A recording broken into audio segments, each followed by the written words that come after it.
Thank you so much for having me. I'm Dr. Timothy Summers. I'm the VP and Chief Information Officer of Morgan State University in Maryland in the United States. And my job is to lead all things technology strategy for our university. We're really leaning into a hybrid architecture. We've built our own sovereign AI.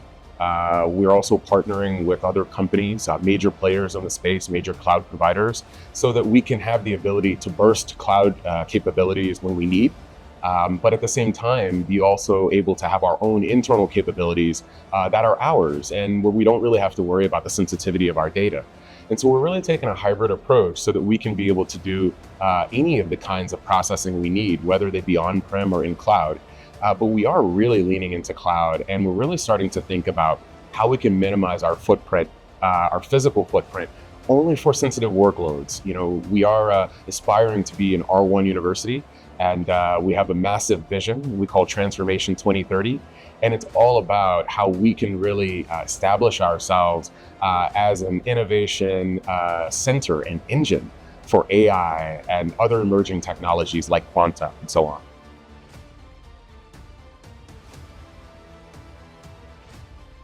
Sure, great question. And so for higher ed educations, we really have to think very carefully about this.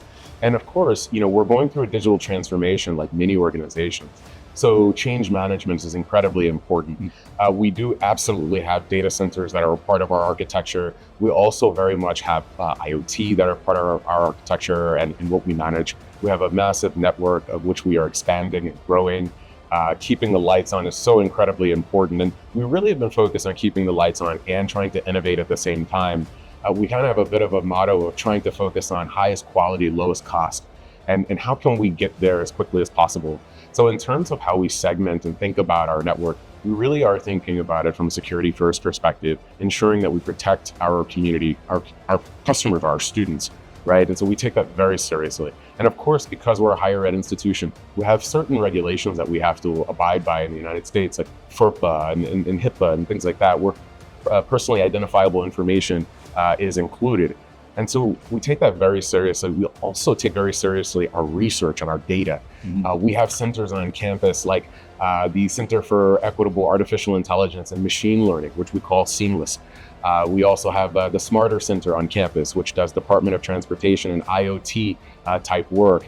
We have about 5 to 10 city blocks away from the university where we have sensors on all of the intersections. And so we're working with partners right now to even build a digital twin of the university so that we can better understand the implications and impact that our university is having on the community and so on. And we just see there being massive opportunity there. But as we're thinking about this innovation, we're continuing every time to challenge ourselves on how are we protecting this data? Are we releasing data in places that we shouldn't be? How are we protecting the institution's data? Right now, if you look at what most universities are doing, they're renting infrastructure from major companies and they're giving their data away.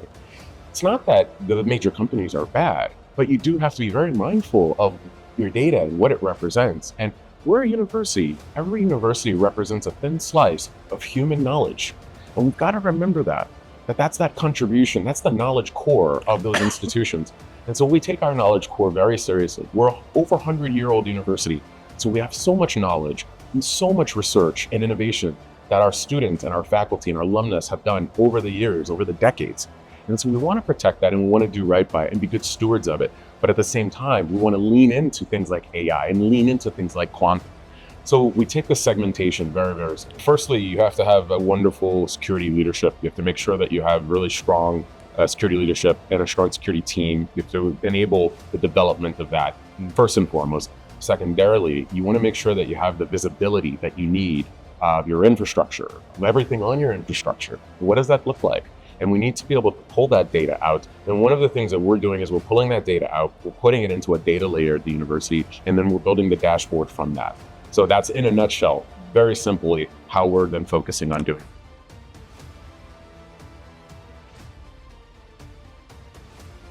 Absolutely. So universities are all struggling with data governance. It's one of those things I think many organizations are struggling with.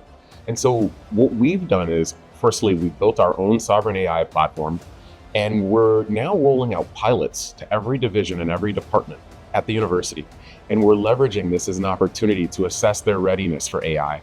And in that readiness assessment, we're talking with them about what data sources do you use for your business? Talk to us about your business. What information and institutional knowledge is key to what you do? And we're leveraging this opportunity to then curate that data and then put it into our data layer, this pristine data layer that we have. And then that's where we've tapped our AI into it, so that essentially the leadership can essentially go to our AI interface and they can get any data that they need. Right now, they have to go to maybe 4 or 5 different systems to get the information that they need. I'm thinking of one of my amazing colleagues who focuses on our enrollment. Every morning, she has to come in and get her people to grab numbers from 4 or 5 different systems and then put it in one big spreadsheet. And then she looks at that spreadsheet all day. I said to her, I said, what if you could just come to the AI and ask the question, and it pull the data from all of the various data sources and then produce the report for you? She said, oh my goodness, that would save me so much time. And also it would provide her with the kind of analytics that she needs to be on top of enrollment. So these are the kinds of use cases that we're now utilizing. We're also doing something very similar with our continuing education folks. We're non-traditional students who have resumes and portfolios of professional work now want to come and get credit at a university.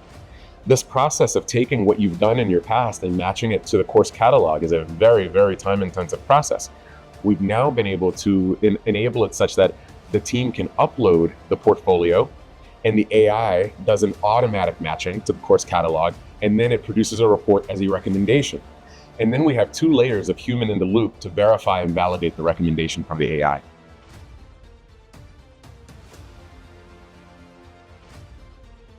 You know, as an innovative institution, we're always looking for partners to collaborate with for research, development, innovation, and deployment. We're very interested in rapid innovation. And of course, like I mentioned earlier, we have ethics and equitable AI as a very key aspect of all of our strategies, not even just AI. And so we have this number of different layers and filters that we put into the system to ensure we're asking ourselves these questions as we go along. So I would say that for partners, it's really about helping us lean into our 2030 transformation. That's our focus. That's our priority. We're focused on being a top tier research R1 institution. We are the state of Maryland's urban preeminent research institution. There's Johns Hopkins and there's Morgan State University in the city of Baltimore. And so for us, we feel like we're ripe for those kinds of partnerships. We feel like the kinds of questions that those kinds of companies or channel partners would ask are important. Now, the key is really them asking the questions that are right for our situation. Right. And so I think at the end of the day, just like in any business, it's about them understanding our needs. If they understand our needs and they come to us with a proposal that makes sense, or they come to us with insights that make sense, there is really no barriers to entry.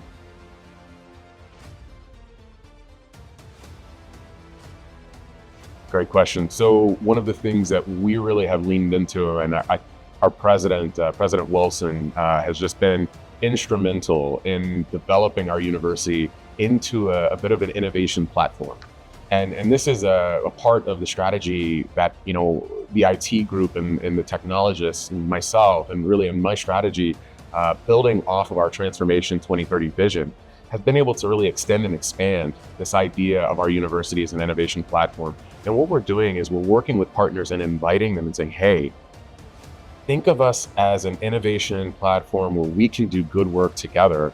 We've partnered now with a number of companies at NVIDIA, Google, a bunch of other organizations, and we're doing the same things with them. We're very open to doing pilots. We're very open to doing what we call proof of value, so that then we can maybe try some low-hanging fruit, high quality, low cost for all of us, and then do value and impact analysis afterward to understand what this contributed to what we need, and then to ask the question, do we continue or do we not? And so that's really been a major part of our innovation strategy. And really businesses have been incredibly receptive to it, because they also like the idea of low-hanging fruit opportunities, high quality, low cost. We want to try to test the waters first and see what we can do. And if we see that we can do something really amazing together, there's no reason that we won't lean in.